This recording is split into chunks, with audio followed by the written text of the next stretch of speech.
السلام عليكم. شخباركم؟ كيف درتو؟ توحشتكم هادي شحال ما هضرت معكم، درت شي اوديو من دابا انا جايه. في الحقيقه جايه من واحد السيمينار غزال اللي كان في مزاغون جديده. كان غزال بزاف د الحوايج اللي شفنا فيه، بزاف د الحوايج اللي استفدنا منهم. وجينا كلنا طاقه ومتحمسين وراجعين اننا نخدموا بزاف د الحوايج. كانوا تتويجات بصراحه اللي كانوا مهمين واللي استفدنا منهم بزاف د الحوايج. الوغ السيمينار اللي كنهضروا على الطبيعه، بحيث كتشوف حتى لي كادو اللي عطاونا كلشي طبيعي، لاننا كنتساميو لواحد الشركه اللي هي اوروبيه سويديه، وكنفتخروا بلي برودوي ديالها كلهم من المواد الطبيعيه. الوغ هاد النهار هاد السيمينار كان كلشي عندنا طبيعي، حتى القفيفه هانتوما كتشوفوا ديال الخشب وداكشي طبيعي. ما كيسميتو المذكره ديالنا اللي حتى هي طبيعيه.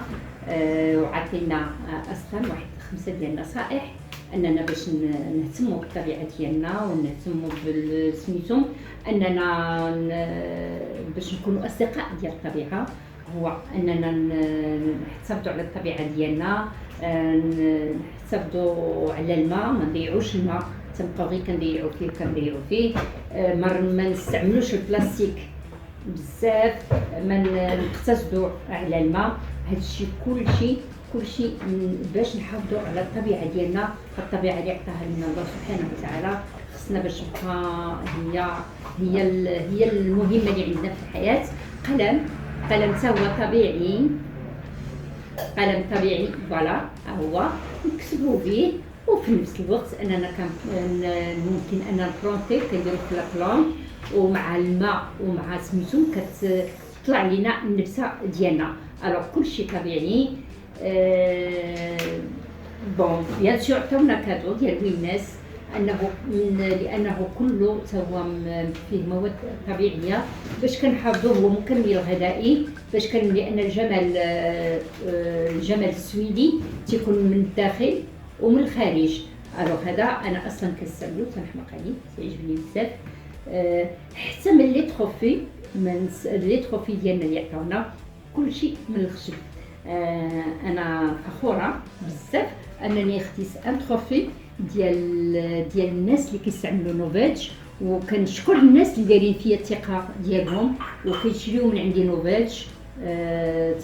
كنشكرهم لانهم ثاقين فيا، لانهم انا كنعرف شنو كنعطيهم، لان واحد الحاجه ديال السويد يعني شي حاجه اللي ما كتاثرش على البشره ديالنا، الحاجه اللي انا منفعتنا ما تضرنا. وكنشكر دوك الناس اللي كلهم اللي تقداو من عندي، تنشكرهم بزاف.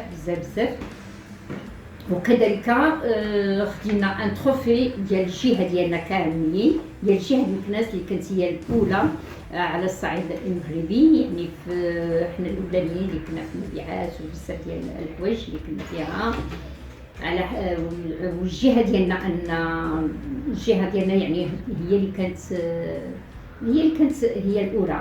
حنا كنا جد فخورين. وحتى ما ننساش البادج ديالنا انه كان من الخشب، يعني كلشي طبيعي.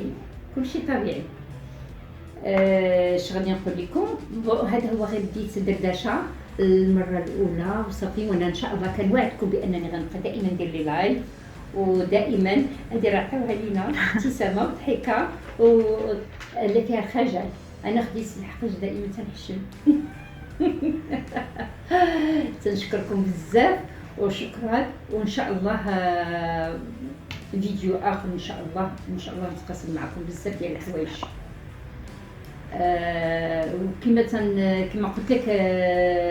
قلت لكم هذا اللايف اللي تقاسمت معكم في انا في هذا الوجود ديالي في ليسبيو هو نقطه توزيع، وانا الاولى في المغرب. شكرا اوريفلام، شكرا لها بزاف، لان اللي خدم ولا اللي وصل شي حاجه الا ماديا ومعنويا كتغير ليه حياته. شكرا لكم بزاف.